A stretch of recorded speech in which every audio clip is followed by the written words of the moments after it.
Exercice de limite trigonométrique qui se trouve page 47. On va faire l'exercice 2, 2, 10, 1 et l'énoncé c'est le C.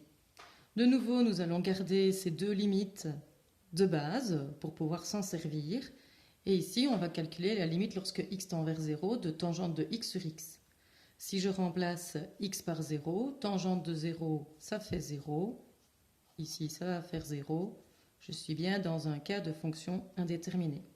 Nous allons lever cette fonction grâce à l'utilisation d'une de ces deux limites. D'abord, un petit rappel. La tangente d'un angle, c'est le sinus de cet angle sur le cosinus de cet angle. Donc, ici, je vais pouvoir dire que la limite, lorsque x tend vers 0 de la tangente de x sur x, c'est la même chose que sinus de x sur cosinus de x, le tout sur x. Alors, vous en avez déjà fait quelques-unes, ça, des fractions divisées par quelque chose dans les asymptotes obliques. Et donc ça revient à sinus de x sur cosinus de x fois x.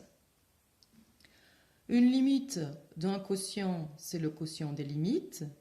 Une limite d'un produit, c'est le produit des limites. Ce qui veut dire que je pourrais écrire ceci sous la forme limite de x qui tend vers 0 de sinus de x sur limite de x qui tend vers 0 de cosinus de x fois limite de x qui tend 0 de x.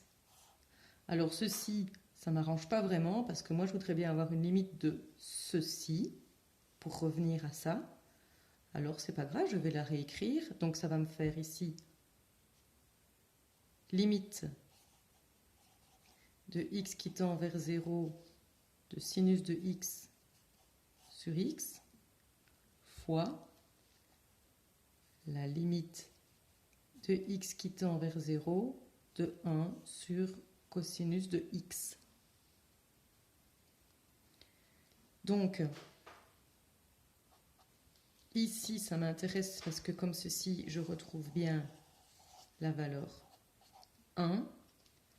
Donc ceci, ça va faire 1 fois la limite lorsque x tend vers 0 de 1 sur cosinus de x, ça fait 1 sur cosinus de 0.